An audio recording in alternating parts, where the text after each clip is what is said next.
Look at that ice cold open, Ooh, very good. like a season finale of Degrassi. Excellent. Yes. Oh my goodness, I just got the feed, the live feed from on my Twitch dashboard. What's it like to look at yourself? Yeah, it's real. Oh, it's real great. That's how I'm feeling too, looking at mine. Yeah, I love the Charlie cam down there. Hi, welcome to Twitch Your Own Adventure. We're doing a very nice chill stream. We're relaxing today. Yeah, a little nice relaxing stream. As you can see, we're in a smaller space, a little more intimate of a venue here. We're actually up in the library of Rook and Rogues. Sort of a loft. Yeah, exactly. An archive, if you will. Yes, we're here. We're here every week, except for the weeks where we're not. At Rook and Rogue Board Game Pub and Brewery here in Bellingham, Washington. My name is Tyler. I am your host, and most of the time your GM. I'm joined today by the techno wizard that is Charlie. I hate magic classes. Yeah, well, you're the most magical of us, I would say. Yeah. Oh, sweet. By virtue of the fact that you work in, I don't know, technology. I do. IT. I work inside of it all the time. Yeah. It's in the computer. Yeah. So in a way, you're kind of like an Arthur C. Clarkean magician, but just like not quite there yet. Yeah. I'm like a Philip K. Dick magician. Yeah. Or like you're a magician to someone from the 1700s. Yes. Yeah. Or a witch, as the case may be. Warlock. No. Yeah. So yeah, we're doing a nice little calm, chill stream. As you can see, there's only two of us this week. That's because we had to get rid of the two loud members of we were trying to. Of Twitch Your Own Adventure. A little loud. A little loud. It was They liked to yell at each other, at us, at themselves. So we just didn't need that negativity. So we fired them. Melanie and Riley are fired. Forever. Yeah, forever. It's just going to be Charlie and I. This is just going to be what it is. So we just decided to shed the Twitch Your Own Adventure name, and it's going to be, from now on, we're going to be the NPRPG. Yes. Precisely. Yes, the National Public Role-Playing Game Stream. Got this covered. Hang on, let me just fix the... Oh, yes, please. Don't want to... Perfect. There we go. Perfect. The NPRPG. Just talking shop. With your boys. Yeah, with your boys, Tyler and Charlie. Yeah, how you doing, Chuck? Oh, I'm doing pretty good. Yeah. It's been quite a week. Yeah. What can you really say? No, I suppose. Yeah. Did you? What have you done? Anything fun this week, or anything crazy at all? Any stories to share? No. It's we unfortunately also have to work day jobs, and as a result of that. That is fair. That is fair. Out of you sometimes. No. Well, yeah. I mean, Saw Thor 3. That was 2 weeks ago. Yeah, it was 2 weeks ago. That was the week of the last stream that didn't happen when we were going to have Riley's sister on. And yes. Yeah. And it was a very okay movie. Yeah, it's fine. I think it's a fine movie. Yeah. I had fun. Thor. I mean, the Thor movies that I've seen have been all right. Yeah. They've been. I've seen 1 and 3. Oh, okay. Yeah, I haven't seen the Dark World. The literal bottom of the. Yeah, right. yeah. I haven't seen arguably the worst movie in the Marvel Cinematic Universe. From what I hear. Next to maybe the Hulk. Yeah, I was gonna say the Hulk is also down there. The Edward Norton Hulk. Yeah. Or Eddie Norton. Yeah. So what are we talking shop about today? Yeah. So yeah, we're like you said, we are talking shop. We're gonna be we're doing a little bit of a test. The purpose of the stream is twofold. First of all, to test our new soundboard, which is cool. It seems to be working out okay Fully so far. functional so far. Hasn't shut itself off midstream. Your channel works. So far we're 2 for 2. Dope. I love it. I love it. And we're also testing out our new banner in our stream. Isn't that? Yeah. It's really well. It looks professional. Normally we'd have the small corner cam be reserved for the table cam on our main spot. But since there's only 2 of us, we decided to just have that be the Charlie cam. Yeah, it's easier than trying to direct a camera at 2 people that are facing each other. Yeah. You imagine that. The question is, are we breaking the 180-degree rule of filmmaking? Perhaps. Maybe. I mean, in an abstract sense, yes. Yeah, but is this really a film? No, it's the Joe Rogan podcast. Yeah. Media project. Media mogul. Yes. Yeah, it's something. I'm glad that we've kind of evolved from our normal technical foibles. Yeah, we're moving forward. I mean, we've accomplished a lot in this past year Many of things. yes. Well, we graduated from doing this online to in a restaurant venue, which is something. It's more than any other cam girl can say. That's true. That's accurate. And we also evolved from me lugging in my entire computer tower and monitor and all that stuff into sensible machines for smart people. Exactly, into a little bit more carryable, movable situation. The second purpose of this stream is we're just going to do a little bit of a retrospective about Twitch Your Own Adventure, kind of talk about the games that we've played, what we liked about them, what we didn't like about them, maybe talk about games we want to see played more on the stream. Yeah, just kind of do like a quick little review. Rundown. Exactly. Yeah. So I have the master list. Yeah. Without further ado, I have our list of YouTube videos, which, by the way, we do have a YouTube archive channel, one that I will need to like update and actually put effort into, which I will. I'm also going to start putting title cards on the videos too. I'm gonna actually figure out how to do that with in Photoshop or whatever. That's what I do it in. Free, yeah. We need to do the one where it's like you reacting, going like with a big circle and like a bunch of arrows pointing. Exactly. And, like, a censored bar on your eyes, and I'm like, what? Edge of the Empire gone sexual. Of course it has. Yeah. I mean, what else would it do? But yeah, so let's go over. I think I'm gonna. Let's just go from the beginning. This one's one of our very first when we actually started trying. This was Mouse Guard. Ah, yes. Yes. Mouse Guard, the RPG. Also known as the test of who cares the most. Exactly. That was a very easy test. Yes. Yeah, just to start it off, I mean, like, ultimately, I like the universe a lot. The world of Mouse Guard's like a cool. That furry shit. Yeah, exactly. No, I like the red wall kind of the world's Woodland dangerous. critters. Yeah, like you were the lowest on the food chain because you were a tiny mouse. Everything else is bigger. Huge. Yeah, and you're smart, but other than that, yeah, you're just a tiny creature. The rules for the game, the burning wheel system, it's okay. It seemed a little not convoluted, but cumbersome. Yeah, in comparison to the subject matter it was covering. It felt like it should have had a more streamlined. I feel the it had a system of, and a lot of RPGs do this, as a system of GM control versus player control of the story.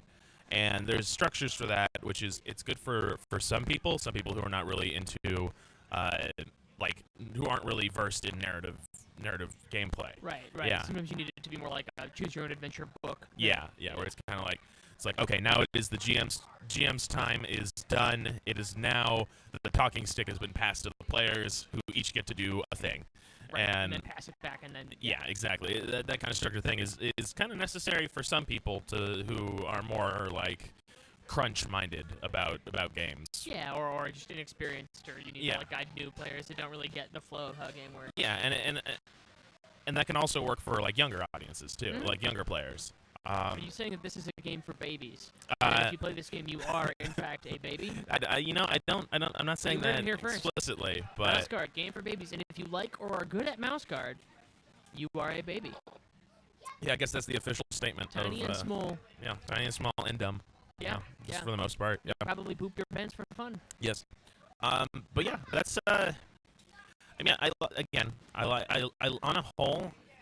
Yeah, with a few tweaks and like a few changes to like I guess how combat works. 'Cause combat's also kind of weirdly structured. It felt busted. Yeah, I'm not explicitly busted. Right. Like it felt like there was kind of clear advantages to playing in certain ways versus others. Definitely. And to be fair, I'm not entirely sure that we did it right. I'm certain we didn't. Yeah, I think we must have messed it up at least once or twice in critical areas. Echoing back to my convolution. Yeah. So like combat and encounters and skill checks felt opaque. Yeah. So, I mean, those are going to be areas they improve on, and I think, but the world's strong enough that I think a very good game master could take the world and I guess some of the rule sets and make a really good collaborative story. So what you're saying is that a bad Mouse Guard game is the fault of the game designer? Exactly. Got exactly. It. Yeah. Got it. So yeah, do you have any other thoughts about Masquerade? Just I like the universe. I grew up really quite enjoying Redwall a lot. I wish it honestly that it was licensed because I like a lot of those characters and the specific things about them. Yeah. But I get why it's not. Yeah. But yeah, other than that, yeah, I think it's a cool system. Yeah. And if you like the world of Masquerade, they have a very nice. It's based off of a comic book series that's very well illustrated and very well written. It's kind of like an It's like almost drawn in like an Arthurian like tapestry. Yeah, kind of. Yeah, and also has. It's like it's very like the cover of a mythical. book. Exactly. It's very nice. So I recommend checking those out. All right, moving on to our next game. The second game. This is when we were kind of like still figuring out the long form stuff, the more heavy RPGs and like trying to play those. This one's Death Watch in the Warhammer 40K universe. I remember part of this. Yes, yeah, that's true. You were only here for I think like 2/3 of it or half or whatever. But yeah, that one's fun. Again, it's very crunch heavy. Like most things in the Warhammer 40K universe, there's a lot of moving parts that you have to keep track of. Tons of overhead to make that. I mean, I guess like an army of a bazillion Space Marines would be. Yeah, and so to make that smooth in any way, especially in a media sense, like playing for people. How would you display it? Yeah, it requires a very high amount of knowledge in a lot of the things that you need. You have to know the lore and the mechanics perfectly so that you can gloss over them and not have to worry about explaining any of them. Exactly. Which is very difficult. Yeah, it is very difficult. The world is dense as Warhammer. Yeah, and in some ways that can play to its strengths. Like there's a lot of source material to work with story-wise, and there's a lot of rules material to work with, in the game itself. It's just that it's very difficult for a stream to do something like that. Narrativist storytelling does not play to that very well. Are you telling me that the rich and colorful background of Warhammer 40K does not lend itself well to compelling singular stories? It's almost as if it's kind of a big mythos kind of thing. Are you telling me that it's inherently nihilistic and as a result your individual contributions don't matter, and that's the point? Yeah. Awesome. That is exactly what I'm saying. Yeah. But yeah, so I'd love to revisit a Warhammer 40K game at some point, but that requires a lot of planning. Well, you could switch it and go more of a Space Hulk direction, because that would That's be a lot true. easier to manage as a one-off thing. I feel like bottling it like that into would a be... small area rather, because it's like, if you're in 40K, everything in it feels irrelevant. Yeah. Like, no matter what you're doing, you always feel like a tiny little machine. That's true. So yeah, that would be a good direction to go in the future for playing those kinds of games, because the 40K universe has a couple of RPGs. They have the Death Watch for Space Marines and like killing Xenos and stuff. They also have Rogue Trader, which is a lot more like... You're like an Imperial like citizen. You're a rogue trader, so yeah, you can basically you have like a document to go wherever you want to like do trading for the Empire, even talk to aliens and stuff. So there's like a lot more exploratory. Yeah, exactly. And then there's also I think the Black Crusade or something. It's the one where he plays Chaos Marines. Oh, okay. So that one could also be fun. Yeah. Doesn't want to be a spawn of Nurgle. Exactly. Just like a gross guy, doing gross things. So yeah, my feelings on that are probably not anytime soon, but it's like I would like to revisit that For sure. 40K universe to have, because that was a lot of fun. Just living in that universe is a lot of fun. Yeah. Let's see. Next one. Forceblade Punks. Is that the one that has your cool as a your style? Yeah, your signature pick a hair style. color. Yeah, your neon color. That was a fun game. Yeah. Because it's very easy to just drop and be like, it's cyberpunk. Exactly. It's just the most, it's textbook cyberpunk capital C. Yeah, and that one's a lot of fun. That one's kind of on the opposite side of the rule set, because there's only like 4 stats to keep track of. Yeah, and they almost don't matter. Yeah, and you like roll like I think only d6s or something, and they almost don't matter. And like, it's really easy to do really fun kind of dystopian like what's it called, the one that Radical Heights was copying the style of the TV. Oh, Smash TV. Smash TV, yeah. It's kind of you're kind of easy to do like a Smash TV kind of thing with that. Yeah, I really like Forceblade Punks. It's on the opposite side of the spectrum where you really need to be able to feed into the idea. Like the players need to be as present. Nothing is pre-written. You can't really draw from anything else. Yeah. It's very much like a add your own weird, goofy 80s bullshit. Exactly. And yeah, you really there needs to be as much player participation in the story creating and like the feel of it than as the GM, because like the GM can add a lot of good stuff to enhance the flavor, but the way the characters interact with the environment That's is what makes it, yeah. Because it's so stylistic and intentionally like about characters and how they participate with each other, being in a group or whatever is exactly. Yeah. So yeah, that one's pretty fun. I would like to revisit that at some point. But it's just that there's not. I hit a point. I think it was like the third time we did Force Blade Punks. I think we've done it 3 times. Where it's just kind of like there's only so many stories that you can do as like a group trying to compete in a TV show kind of thing. Yeah, it's like you're basically it's battle royale. It's an arena. It's team-based Hunger Games. Yeah. Which is fine. Yeah, it is fine, but there's only so much you can do with it. And Maybe so you should set it so that it's like a murder mystery. that would be pretty fun. And also, it's difficult to do one of those over a one session, like a one-off. Like the game kind of like lends itself to being good at doing one-offs, but in order to have a more complex story, it's kind of difficult. You'd have to have multiple. Yeah, have to have multiple episodes and like multiple characters. Actually, put a lot of work into that. But that's that's fine. That's kind of the same with most things, most RPGs. Let's see. Next one, we have Big Motherfucking Crab Truckers. Oh, yeah. Yeah, that one was real weird. Yeah, that was... Ooh.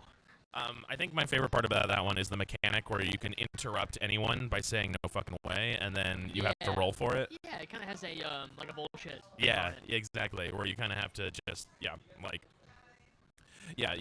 skill checks are almost not voluntary, but they're voluntary for the other players. Exactly, like because you basically are able to do whatever you want until someone calls you out on it. Yeah, which is great. I think that's a very fun mechanic. It makes it adversarial, but not like antagonistic. I guess. Yeah.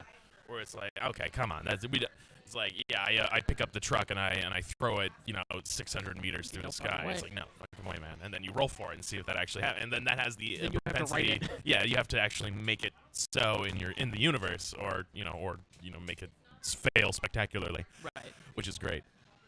Yeah, I mean, like, there's not a lot else that I can say about.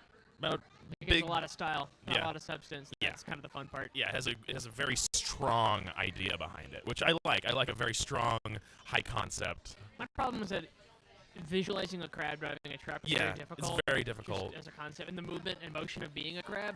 Yeah, because that would make the truck really wide. Yeah. Because crabs are wide. If you're like a human-sized crab, because they got the Maybe if they all look like Mr. Krabs. Yeah, that's kind of like that's how I had to imagine it. Kind of human-shaped-ish. Semi-anthropomorphic. Yeah, that makes sense. That makes a lot of sense. Yeah. Game is very mentally taxing as a result. Yeah, I would say so. I'm gonna do the next one, kind of a twofer because they're both very similar in style, in scope. Dread and Grin. So Dread is the horror game where you use Jenga blocks. Right. And Grin is the one where you use a deck of cards. Yeah. Yeah. So both portray horror in kind of a different way.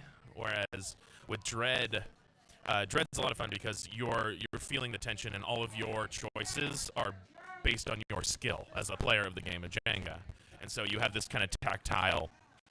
Well, it's like how difficult it is how good you are at playing a game of Jenga. Exactly. And on top of that, you have to like account for what you'd actually want to do because you can see when it's going to fail. Yeah. You want to do another one? Yeah. Yeah, another one. Cool. Getting some more drinks. Getting this party going. Look, motherfucker. But yeah, no, definitely. And there's this is excellent. The way both games work is that like the checks get progressively harder as you go on. It has this nice mounting, dread as you play, because like when you start in Dread, there's this pristine Jenga tower, and you only have to pull 1 or 2 blocks at a time, and that's easy. That's easy peasy. But like when you get to like you're like halfway into the game and the tower hasn't fallen yet, and you're the one to pull, and like now choices actually start mattering. Yeah, it's like, okay, so I can either try to jump this gap, pull 5 blocks to try and jump it, or I can pull 2 blocks to find a safer way around. But that could risk me getting in the monster. I think it's really smart that they took a thing that has the exact same tension scale of an RPG and just ripped out all the mechanics, so you never have to roll a dice in your life. Which is I'm a big fan of RPGs where you don't have to roll a die. Where there is no pencil or paper. Yeah. Exactly. I like the part where Grin is a little more BS. It says NPRGP. Yep. Thanks, Mel, for getting that. That's great. NPRGP. That's what it is. That's why it's written in Sego UI cursive font. Perfect. But anyway, you were saying about the games. Yes. Grin. Yeah. It's I think that it's the BS part of it kinda sucks. Yeah. Definitely. It's like the way it presents horror is a little more out of your hands. Yeah. Like, cause in Dread, you are in control. Like the feeling is you're in control because you have to pull the blocks.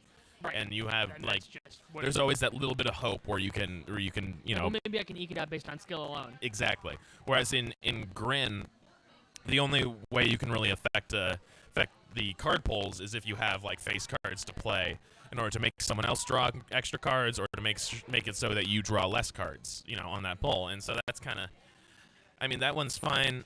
Like the way that one works, that one's much more of a slow build than I say Dread, because Grin has a mechanic where the Joker or the Ace of Spades, the kill card is it's always in the bottom 20 cards in the first pull. At the beginning, which you didn't tell us when we played. Which I did that intentionally Definitely because increased the amount of anxiety around exactly. But yeah, that always makes it, you know, makes the build a little slower. But once one person dies, you just shuffle it all together and take out some cards and stuff, so it's harder for the other people. And so that means that after one person dies, another person could instantly die after that one. So that one's interesting. The way Dread does that, where where you pull out 7 blocks for each dead person in the game, is also kind of yeah. I think it's a more complete and feels better. Mm-hmm. Whereas with Grin, it's almost the same level of tension, but because there's no skill in what happens, it's just kind of like, well. Yep, I agree. But I also think that Grin is a little bit better at maintaining the flow of the game, whereas with Dread, after one person dies, you basically have to take an intermission in the game to rebuild the tower and then pull the 7 blocks out.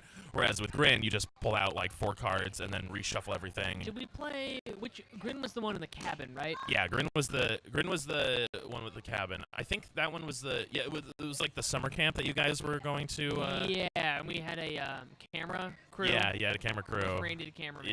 Yeah, we've done a couple of Grins. I think we've done 2 or 3 Grins. I thought we'd done more Dreads than Grins, though. We've done more Dread than Grin. There was the Alien Dread. Yeah, there was Alien on the ship. Then there was the vampire one in the part, like the bar, like the nightclub. Right. Okay. Yeah. Yeah. What about there was one that was like a Innsmouth style thing.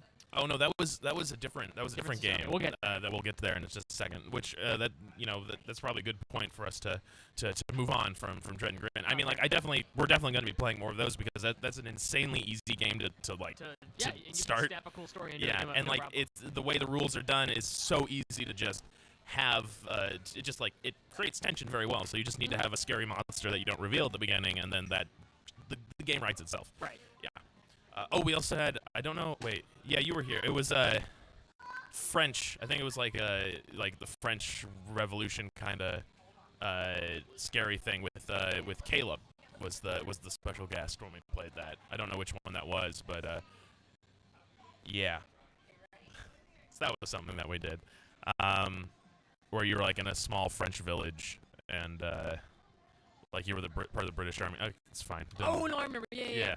It didn't have time travel. It had because I remember running down a hill. Yeah, because there was like there was like the French like swords and ghost horses or something. Yeah, well, the French this French general was like using like weird like necromantic technology or something. Yeah. I remember that. Yeah. And so like I remember coming out of the woods and going down the hill with a weird thing, and I think a horse comes riding out with a dude dangling off of it or something. Yeah, some spooky imagery happening. Don't write it off. It's kind of meme. Yeah, so I guess moving forward, audio may be cutting out, says Mel. This is good. This is good information to have because excellent. I can tell you that it's not the hardware because it's still receiving all of the input like it's supposed to. It might be. Thank you. Might be the stream. Yeah, it might because we're doing this over Wi-Fi, so anything goes over Wi-Fi. But Yeah. Moving on. Let's keep this pain train going. This next one, I'm kind of sad that Riley's not here to talk about. This one's Everyone is John. Oh yeah. The I one think where I hated this one. Yeah, this one went off the rails instantaneously. Really? Yeah, from like turn one because everyone has to have a goal for John to do because everyone is a voice in John's yeah, we're all head. taking control of John. Yeah, and like yours I think was just like brush your teeth or something. Yeah, I was trying to get into brush this guy's Yeah. teeth, which I think I did. Yeah, you did. You did quite a few times. Way later than I thought. No, Yeah. wait, I did it way earlier than I Yeah. thought. And I was like, I think you were the first one. You just did it, and like yeah, you're supposed to make him do it multiple times in order to gain points to the game because that one kind of adds like a competitive element to the game. That one's very hard to GM in some cases because you guys each have your own everybody's goal. in direct opposition to each other. Yeah, and yeah, it's really crazy. There's not a lot. I don't know. I don't like feel like I can talk about this one. It's just it's a crazy game. It's chaos. Yeah, we should try it again sometime. Probably Different once. people. Yeah, maybe. It's fun though. It has the propensity to be a lot of fun. It also has the propensity to be very chaotic and confusing. Yeah. Yeah. Yeah, I would say that it's apt. Yeah. Next one. There's a party game that has like an actual role-playing game. Yeah. No, definitely. I agree. Next one is Lasers and Feelings, and so that kind of encompasses all of the Lasers and Feelings, Magic and Muggle stuff.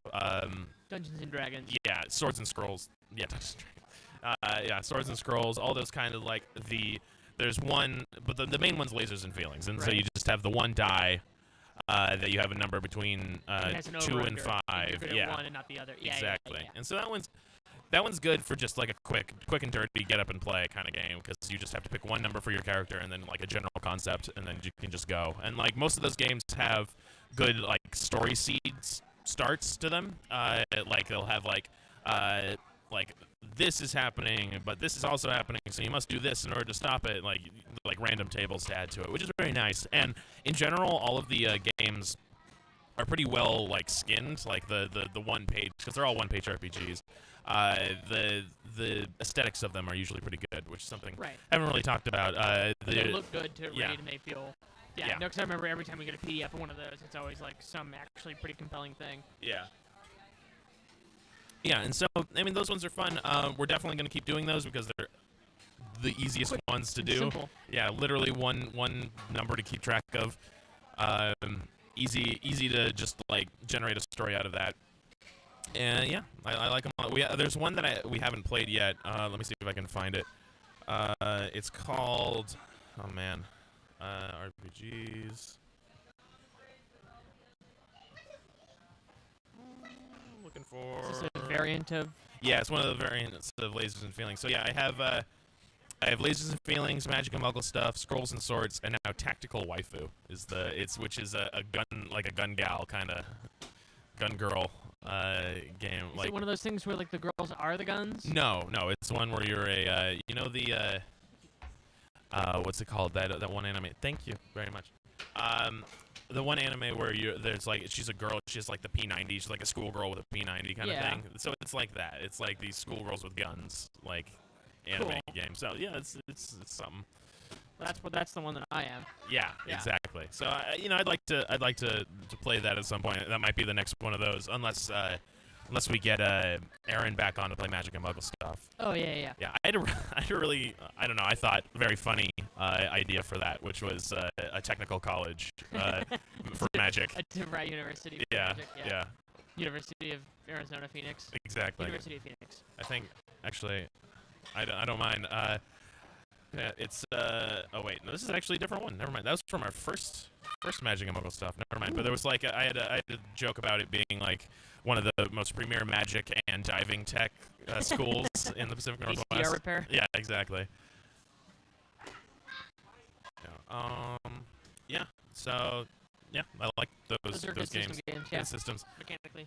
Yeah. I think I'm going to take a quick break from our reviews to talk about what we're drinking tonight, Charlie. Oh, yeah. Yeah, because we are at Rook and Rogue, and we do enjoy their fine beverages and eats. Beverages. Beverages. And eats. Yeah. Today I'm drinking the special for the week. It's called the. Thank you. It's the Mist Palmer Putt. So it's like an Arnold Palmer, but it's alcoholic. So it's like a John Daly. which is an alcoholic Arnold Palmer. We call those Laura Palmers. That's fair. That's fair. But yeah, this one's got sweet tea vodka and triple sec with some just like bar lemonade and iced tea on top of that. Classic, reliable. Exactly. It's very good. Yeah. Like a little bit of mint simple in there as well. Kind of make it a little sweeter. But Wow. You're sweet enough for the both of us, yeah, kiddo. it's very, very sweet. Yeah. What are you drinking, Chuck? Mine's the Millennium Falcon IPA. Ooh. I'm not sure who makes it. It's made by Illuminati Brewing Co. Illuminati Would you look at that? Yes. It's They're actually branching out from world domination. exactly. They're a new brew. Interesting world of craft brewery. Relatively new brew place here in Bellingham. They're over in like up near Iron Street. Okay. Yeah, so like up near where the not Fred Meyer. Yeah, Trader Joe's. Yeah. I wherever that is. Alabama. Yeah, so it's they're Pre-Roosevelt, post-Cornwall. exactly. They do good stuff. They have that, and they also have the Stormborn Scotch Ale, which is Ooh. based off of Daenerys. Stormborn. You don't say. Yeah, Are you sure it's not a Warcraft thing? Sounds like a Warcraft thing. it does sound like a Warcraft thing, doesn't it?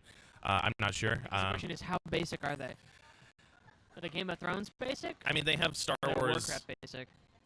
Yeah, but Warcraft, I feel like is less basic than Game of Thrones at this point. I don't know. It's the most popular video game of like all time. Yeah, and but I feel like it's less in the public like mainstream eye nowadays. I wouldn't know. I don't watch basic stuff. You watch Game of Thrones No. Yeah, No. yes you do. Oh, I don't even know what that is. You've stolen. Is Game that of like a Song Thrones. of Ice and Fire, the novel series that it's aping? Oh my goodness! All right. So moving on from our drinks, delicious drinks. We got Trashkin. Oh yeah. So this one has a surprising number of rules. They're all very simple rules, but there's just a bunch of them. There's more than you think there would be. I feel like some of the characters are, to make a pun, trash. Some of the like bonuses of the characters is awful. Yeah. It's It feels tilted. It does. There's a bit of a especially the fact that this is kind of by design, but the design of that like regular humans and stuff are like much more powerful than Any of the the player actual- characters. yeah. Yeah. Like you could It basically discourages combat, clearly. yes, it discourages fighting against actual humans unless you're like all taking one on at once. But that's I don't know. It's the same one with the boat that you claim we didn't take at the right time. No, that's Pieces of 8. That's a different one. Go back and rewatch it. Yeah, I totally told them what time it was, but it's all right. We We don't told need you it. that we left. That was the main thing. Yeah, but that's fine. I need to take a breather. Yeah, this is Just a lot right now. still a raw nerve happening. Yeah. Oh, I'm glad. Thank you for changing NPR PG. Oh, that happened a while ago. Yeah, I figured it did. I appreciate that though. But yeah, I like Trashkin.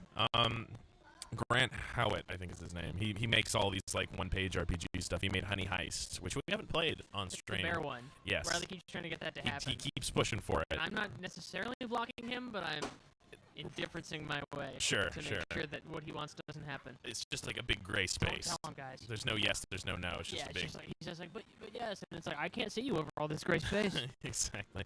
But yeah, we might play that at some point. But Trashkin actually has, I think, my favorite my favorite of our current like overarching narratives, because we have a bit of a saga going.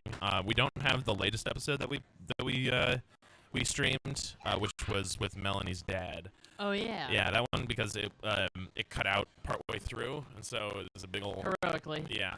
And so and plus that one, I don't know, that one was a very interesting stream. But I feel like we're going to keep coming back to this whole saga of King Gary the Rat and his erstwhile and the Bone Lord and Bone Lord, yes. yeah, and their erstwhile Trashkin trying to find a home on Trash Island. So Which is fair. yeah. That's a valid pursuit. exactly.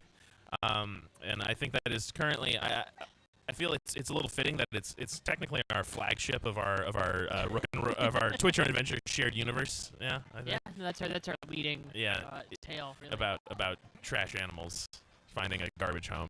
Yeah, it sounds right. Yeah, sounds about right. Pretty fitting. Yeah. See, next one. Oh, this is the one that you were talking about. Cthulhu Dark was the one we played. Yeah. I don't think I've laughed harder in a game than I've laughed at that game. That was a lot of fun. And it's so typical because, like, most, I don't know, Cthulhu stuff is at the point for me where it feels almost played out. But just, like, people act like it's, no, man, Cthulhu's, like, this hot new thing. And Yeah. I've been doing this, like, the revival of Cthulhu shit for, like, the last 7 years. Yeah.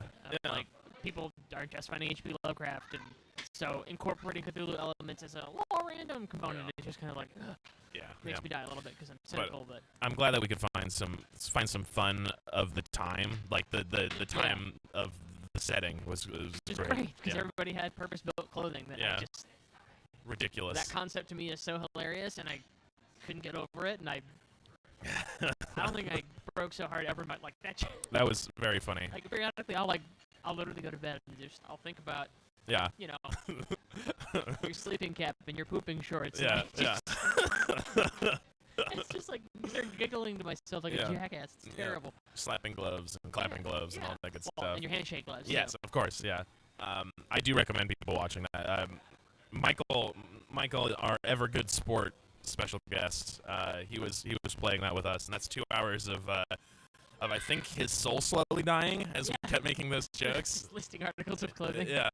Which is great because there's a little bit of that existential kind of cosmic horror of him just like wasting away. Yeah, he's realizing that no, nothing of value is happening here, my friend. Exactly.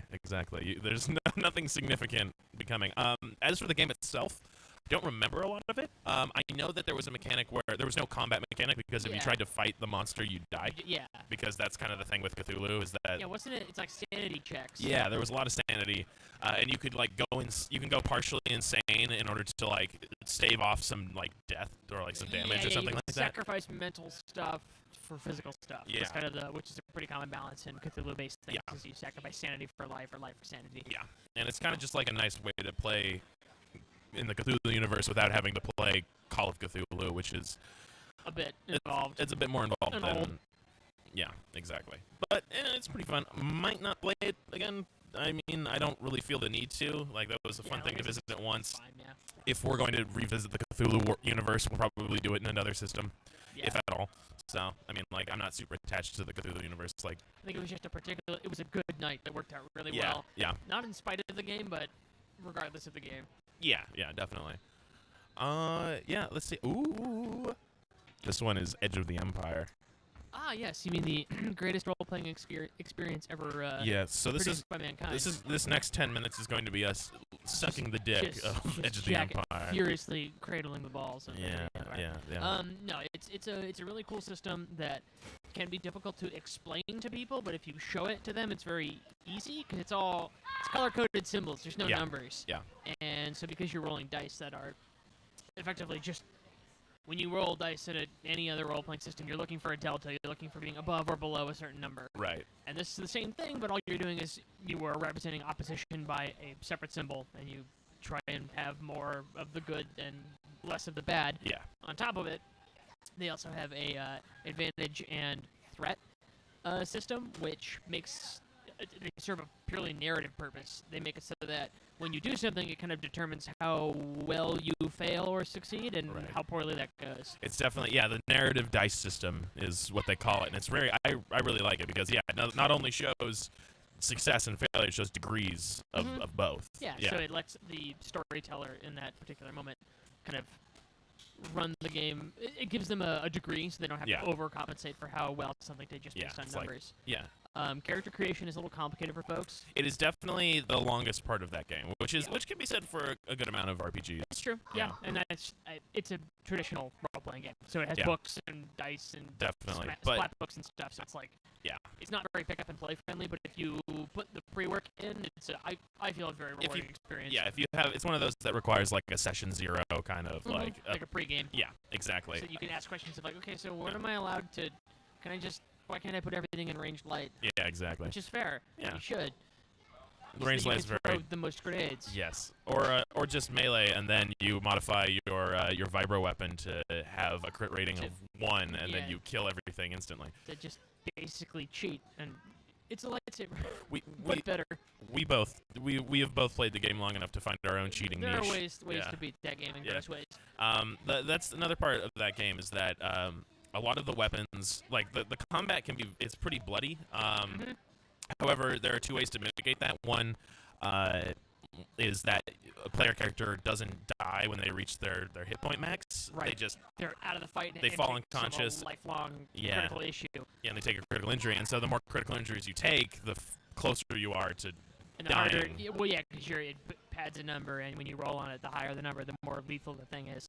Which I think is a pretty cool idea. I mean, like, Okay. there are some narrative things where, like, if you get jettisoned into space, or if you get crushed by, like, I don't know, like an AT-AT, Yeah. there's not a lot of coming back from that. No, So, no, there's stuff that just kind of happens sometimes. yeah, or you just kind of have to, die. So it's like, it's narrativist. But it also helps that it's Star Wars, which is a very Yeah. familiar and easy to describe universe for most Yeah. folks. And something that really helps the bloodiness, the visceral and like kind of overpowered weaponry and stuff of the combat is the universe itself. Like the most powerful weapons, you can use those weapons, but they're very hard to find in universe. Like the lightsaber is very difficult, like it's impossible to find because it's outlawed. Yeah. Or like the disruptor weapons, which are like super overpowered guns and stuff. If you use them, like they're outlawed in most sectors, and like you could be like branded as a huge jerk. Everything has an impact and a consequence, which is pretty cool because most role-playing games just kind of let you have full lateral whatever you want to do. Murder hoboness Yeah. kind of. Whereas the whole universe itself is very much tied into the game of these Star Wars games, of Edge of the Empire, Force and Destiny, and Age of Rebellion. And you never feel like you're stuck playing good guy or bad guy. Most of the time, it kind of emphasizes the fun part of Star Wars, which is not Jedi or Sith. Yeah, the morally gray areas of Star Wars, which is nice. You too can be Dash Rendar. Exactly.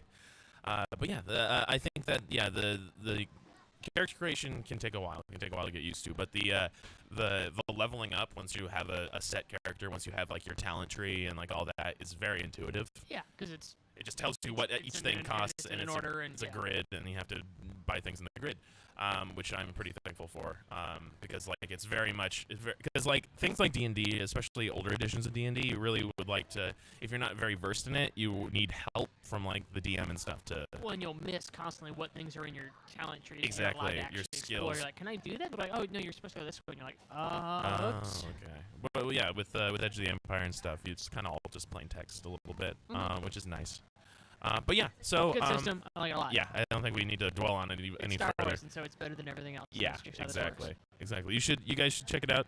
Fantasy Flight Games, Star Wars RPGs, Edge of the Empire, Force and Destiny, Nobody here is sponsored by that. Age of That Rebellion. would be cool. Yeah, I wish Fantasy Flight knew about us and wanted us. Wow, that's just wow. Laying it on. I don't want a day job anymore. Anyway, so we're coming up on Kids on Bikes. This is the one that Riley. The Ashcan version of it, right? Yeah, and that was the one that Riley ran. Yeah. I thought that it was cool. I thought Riley did a good job. I think DMing, so, too. especially for having never done it before. Yeah. I think the story was good. It was the fact that he wrote it for a Christmas theme when we had to play it in like February or something. Was that was like, funny. That was funny. Just funny and goofy. Yeah. It But did a pretty good job from what I gathered from our one play session of doing like the whole Kids on Bike, like the 80s kind of. Stranger Things. Yeah, started. exactly. Yeah, and that's what it felt like. It had the same sense of wonder, which is cool that they can convey that in that way. Yeah. Right back. Okay, you gonna go? Okay. Alrighty, yeah. So that was talking about Kids on Bikes. I'd like to take a little bit of a break. Charlie is going to use the restroom here at Rook and Rogue Board Game Pub here in Bellingham, Washington. Yeah. So I guess I'm just gonna be holding down the fort here for a little bit while he is gone. Having a drink of my my Mist Palmer putt. Yeah. I'm gonna have some of these jalapeno poppers, which are not actually a part of the menu here at Rook and Rogue. This is just a special thing that they were trying to get rid of some stuff, and since I work here, they were very kind to give us some.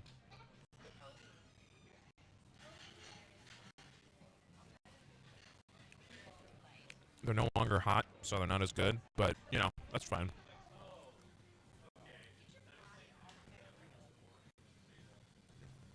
Mariah is our server today. She's very good. We're very happy to have her. All right, let's see.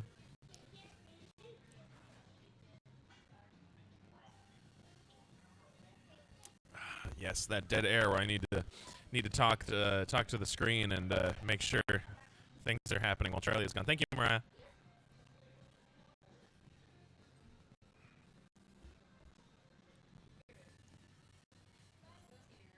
We also, I would like to say that yes, we are aware of the friend we have behind us, but since our stream is not normally associated with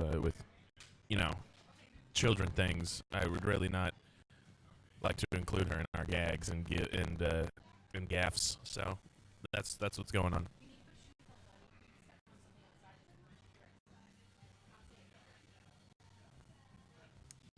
So yeah, I guess I can talk about a little bit of what's happening with Twitch, Twitch Your Adventure. We're going to be trying to do a little bit more, I guess, effort on my part. Normally, I'm gonna try. So I'm gonna try to make more time to put a little bit more effort in our videos on our archive channel. Add some title cards, which is something that I've been planning to do for a while. We're also going to be doing highlight videos where we don't just like upload the entire stream, and we'll add highlights from it, and we'll also have a big highlight reel of our best goofs and gags. Definitely the Cthulhu Dark, a big part of that Cthulhu Dark thing that we were talking about with the different silly clothes of 1930s is going to be a big part of that, which I'm excited for. And Charlie's back, so I don't have to keep talking to the camera, to the void. No. Yeah. Say what you will. I just might. So now let's keep the pain train going. Yeah, we're talking about kids on bikes. I think it's basically all we can really say while it's just yeah. I mean, it's the Ashcan version, so it's hard to develop it further. But I thought it was cool, and with the amount of crazy stuff that Riley was able to put in the story, clearly it's a very versatile system. Yeah, definitely, and I'm excited to have Riley run that again because I feel like that's definitely a Riley game that if we play it again, I'd like to have him run it. Yeah, definitely. And but I'm excited for that. Moving on. Let's see. Okay, we had that's another Edge of the Empire. Oh, we Pieces of 8, the pirate game. The bullshit. That one. I don't think we really need to talk about that a lot. I think I was like sick when we did that, or like really tired as well. So perhaps. Yeah. And that was like a really slow one. It was interesting mechanically, as far as I remember. Like it just used D8s, which I like that because Pieces of 8 and that joke is, I don't know. No, but do you get it? It's like 8-sided dice. Like so it's 8, and do you have an 8-sided die? I need to show you. Oh, like a visual cue, yeah, like visual aid. Yeah. Let me see if I do. I actually don't know if I have any. Oh yeah. Oh, I do. I have a D8 in here. Actually, here we can do my my millennial dice set. Here. You have to get out of it. Why is it millennial? Because it's millennial gold and teal. Oh, rose gold. Yeah. Yeah. So you'll notice that this D8 actually has 8 sides. Yeah, as you can see, there's a 4 or 5. Let's see. Oh yeah, and there's an 8 down there as well. 7, and 8. An 8, yeah. Okay, so the trick here, pirates often used a mode of currency called a piece of 8. Yeah. And so you roll a D8. 8. Oh. Pieces of 8. Okay, I'm starting to see a pattern here. Okay, yeah. and when you're about to die, like you're starving to death, you need to eat some food. Yes, exactly. Thank you. Yeah. All right. Perfect. Yeah. So that one was pretty okay. We're probably never gonna play it again because there's gonna be the entire time we play it is just all references to the previous time, and I'm too lazy and everyone else is too stubborn to really I don't know, move past the. We're stubborn? Yeah. Yes. Only time we've ever been literally slighted by the DM. Oh my god. Unacceptable. All right. Moving on. Let's see. We played Hedge Witch once. That was. I liked that. Yeah, it's fun. It seems to be one that's a little more. Is that the one with the cabin? It was the one where you were in a cabin and you were trying to grow flowers and potions and stuff for to resurrect this guy, this mayor's son or whatever. Right. Yeah, right. But there was one in a cabin that started out as Swords and Scrolls, you and Riley, and then turned into I think Dread. or Grin turned into Grin. Okay. But that was something different. One. Yeah. But this was one where we go into the cabin and something else came in behind us. Yeah. Oh yeah. This one is your witches making a potion to resurrect a guy, and now this one is. I have a feeling it feels kind of almost like a Studio Ghibli movie where it's a lot more relaxed, a lot more really wholesome. Yeah. You said hedge witch, and to me I was like, okay, so a hedge knight, so like a knight that's like basically for hire. Yeah. So it's and a witch, so it's just kind of like a witch for hire. I thought it was gonna be more dark and nefarious. No, it's basically about growing flowers and growing plants and stuff, which is kind of fun. It's fine. Yeah. Right. It feels more like a mechanic to put into a larger game. Yeah. Yeah. Like mechanics for growing plants and stuff. It doesn't really feel like a game on its own. There's not a lot of other chances to role play or to like have gameplay elements. Like I know that's kind of the point of it, where there's no combat, where you send adventurers into a dungeon to get ingredients and stuff, but you don't actually do it yourself. So it's hard to form a micro story as in addition to the macro story of growing your plants and stuff. Right. Yeah. So it feels almost like a management simulator. Yeah, exactly. Which is a weird thing to build a narrative around. Fine in a video game, not as fine when you're trying to tell a story. Yeah. But it's a fun game. Almost to the end here.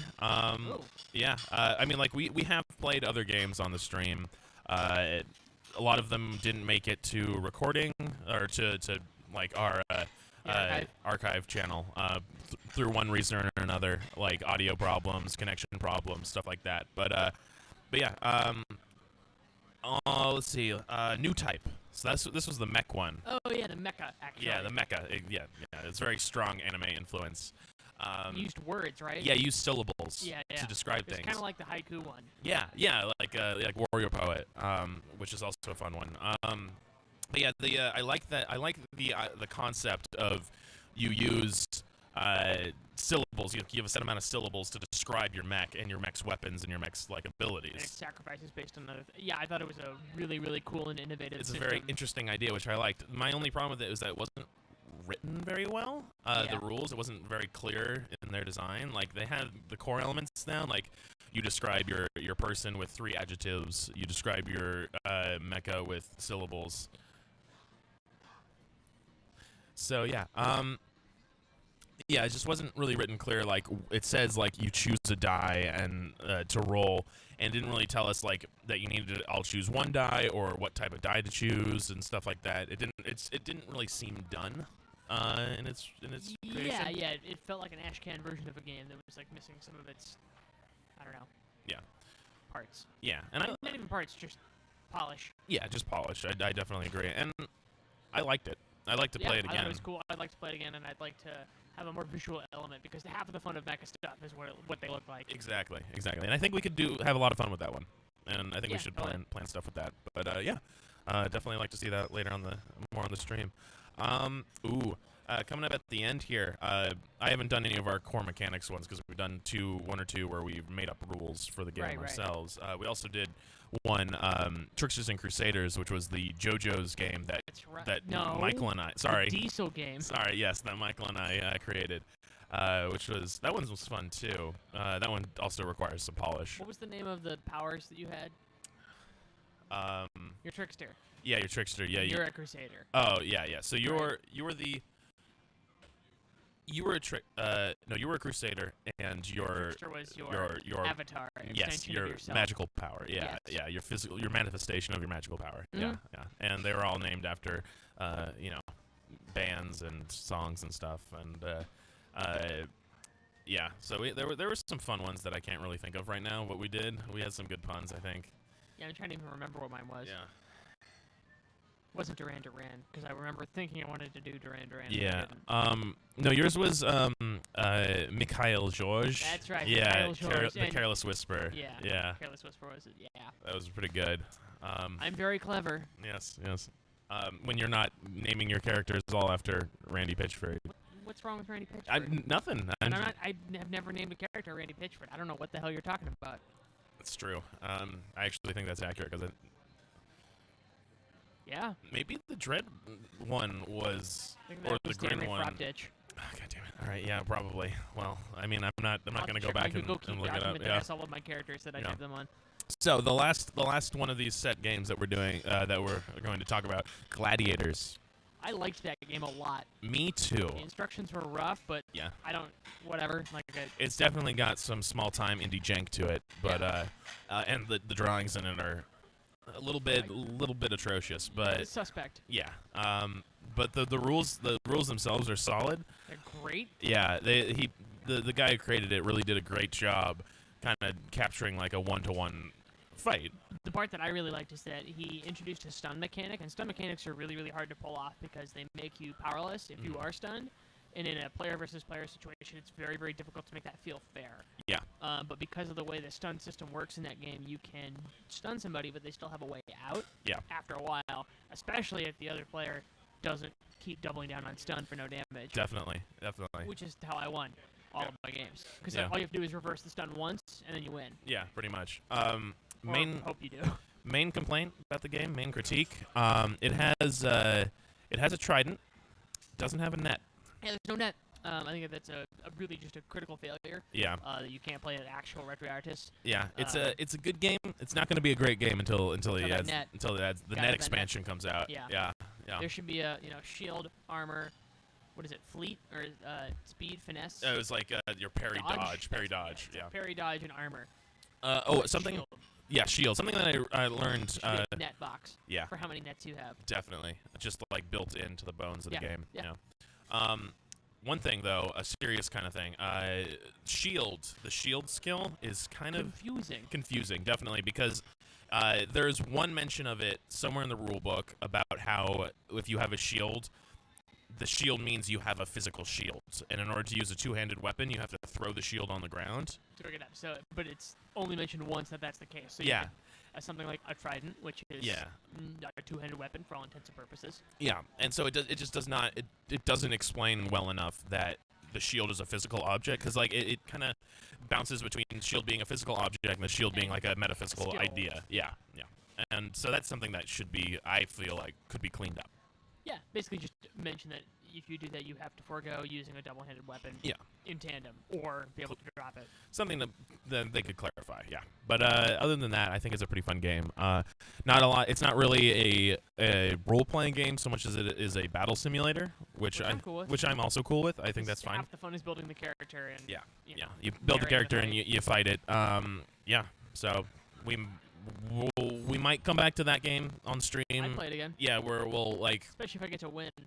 We'll train up our characters and then we'll come back and do something like that. Endorphicus, Pitchforticus. Exactly. Dorchicus, sorry. And Gronar the Progenitor will definitely come back. He got his first kill off screen. Elaf Pantos, which was Melly's character. He murdered her. Excellent. Or murdered him. We were like fighting and training, and I put 2 points or 2 skill ranks into the signature move, which is the base minimum. Like a finisher type thing. Yeah, and so I stunned him, and I was like, Mel, I got these skills. I have to roll 2 6s, and she was like, just do it. Let's see what happens. And so I roll it, and I got 2 6s, and it's just like I took his hit points right down to the very end. It says like irredeemable death. The character cannot come back. Yeah, so like Gronar's signature move is hooking his scythe behind the guy's neck and then just cutting his head off. Yeah. So that's what happened, and now and we haven't played since because that's kind of a disheartening when you kill someone's thing. personal character, that should not want to. Yeah, that's fair. Yeah. But yeah. So yeah, I mean, I like Gladiators. Probably go back to. We'll play it again soon at some point. Yeah, and that kind of concludes all of the games that we've recorded and. Yeah. We are responsible for saying that we've done. Exactly. Because I think all the other ones are either not recorded or just repeats of like different reskins. Yeah, I think there's. Yeah, there's a couple in there, but not enough. Yeah, ones that we started out doing. Those games are bad. Yes, those games are bad, not worth mentioning. Moving forward, I want to keep doing more core mechanic episodes. I think those are really core fun, mechanics. We missed the rock paper scissors one. Yeah, we have. Oh yeah, we didn't really talk about any of the core mechanics. We have 2 so far that we've played, not including Tricksters and Crusaders, because that was like a 3-part series. The first one was the rock paper scissors one, which was an interesting concept that I would think we really need to workshop before coming back to it, because it has the rock paper scissors, but I think there needs to be more gunk to that. Yeah, yeah. The second one that we did, the one where you guess your roll, the Star Trek one. You guess your roll. That was the last one we did. Last you episode. roll and how close you are. How close you are determines, yeah. Which yeah. I like a lot, and I also actually wrote out the rules a little bit into a document that I need to finish, and then I'll probably upload it onto our Facebook page and stuff to share. But I like that one a lot. I think there's a lot of room for growth in that one. I think that's a gambling mechanic kind of makes it fun. Yeah. The stream itself went a little off rails, a little crazy banana. I think everyone was a little too high energy, a little too on that day. What are you implying, if I'm going to be frank here, if I'm going to be completely honest, but I don't know. I'd like to come back to that. I'd play that again. Yeah. Something that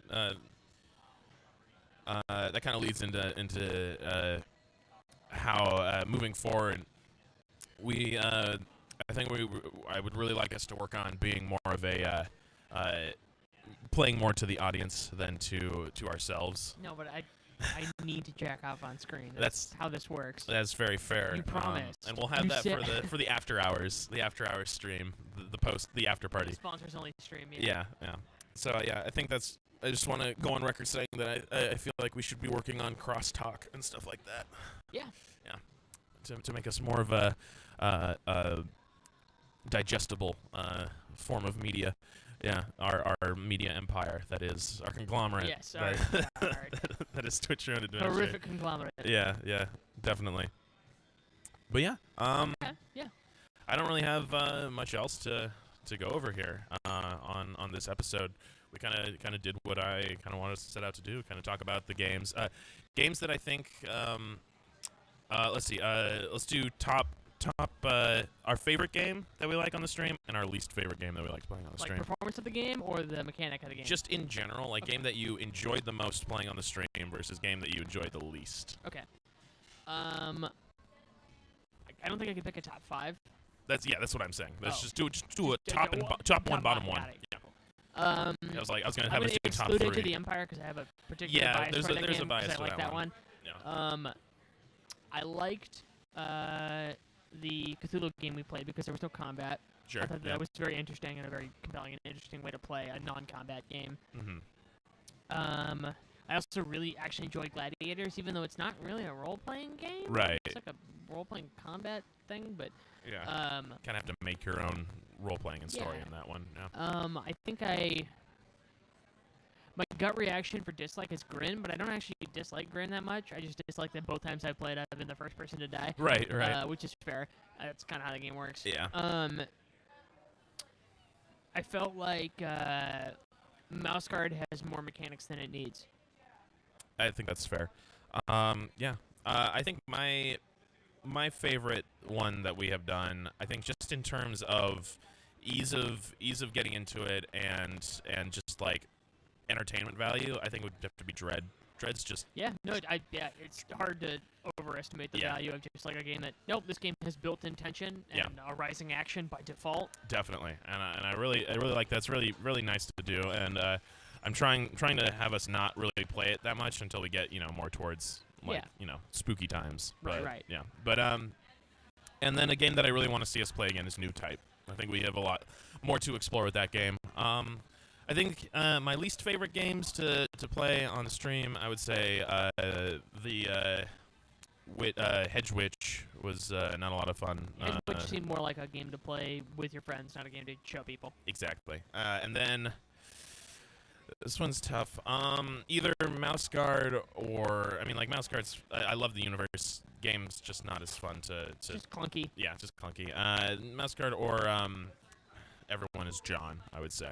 Yeah, that game is just chaos. It's just utter chaos Which, forever. Like, works really well with the 3 people at the table that get to make chaos, but not so much for anybody that has to direct or move that anywhere. Definitely. And there's also a bit of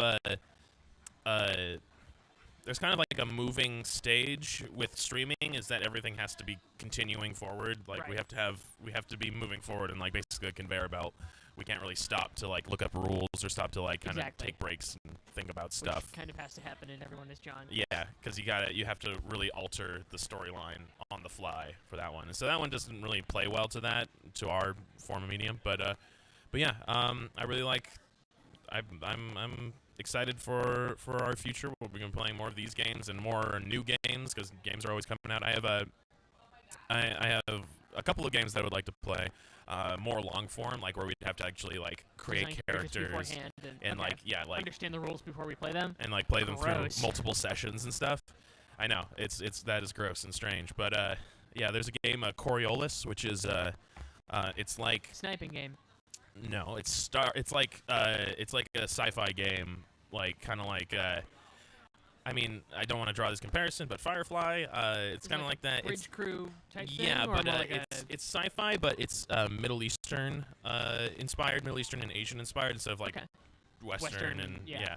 like Literally Western. yeah, exactly. That's cool. Yeah, it's got like kind of like Arabian Nights kind of Space feel to Persia. it. Yeah, Space Persia. yeah, which is a cool, interesting concept that I would like to Yeah. visit. There's also a game Blood and Bone, which I recently got. It's like I think it I haven't read a lot of it yet, but it has an interesting system where like, all the magic is blood magic. Okay. Yeah, So everything and takes some kind of sacrifice to do. yeah, and it's kind of like almost Game of Thrones, like it's slightly more magical than Game of Thrones. Okay. But low fantasy. Yeah, and like it's because like there's no other races but humans and stuff like that, and there's just like one magical element. But it's like kind of a grittier D&D kind of thing. It has a D20 system and it has a lot of the 5th edition ideas like advantage and disadvantage and kind of more like a narrativist crunch to it. But yeah, I'd like to play stuff like that on the stream, and maybe even we'll play, God forbid, 5th edition D&D at some point. Yeah. I think I'm most looking forward to our playthrough of Fatal. I think that'll be. Of course, yeah. No, that's gonna be real good. Really, I've been gearing up. I got my character all pre-designed out. That'll Took me be about 7 hours, but I got it. Yeah, that'll be on the 14th day after I put in my 2 weeks here Awesome. at working at Rook and Rug. Perfect. Yeah, that'll be a nice send off after if something bad happens. Perfect. Yeah, we'll do that. It's the only way out. Yeah, with a bang. Literally, in most cases. Yeah, I think with that, have any closing thoughts? Role-playing games are terrible. We Yeah. should stick to cool things, like books. Yeah, books are cool. Yeah, They're no. I don't. No, Role-playing- no closing thoughts. Role-playing games come in books, though. Yeah. That's true. But yeah, I I think this is good. Yeah. Great. This was a fun little stream that we did. We'll see you guys next week with hopefully actual content. Real people. Yeah, actual games. Actual games. Yeah. Events transpiring. Thank you for watching, and we will see you all next week.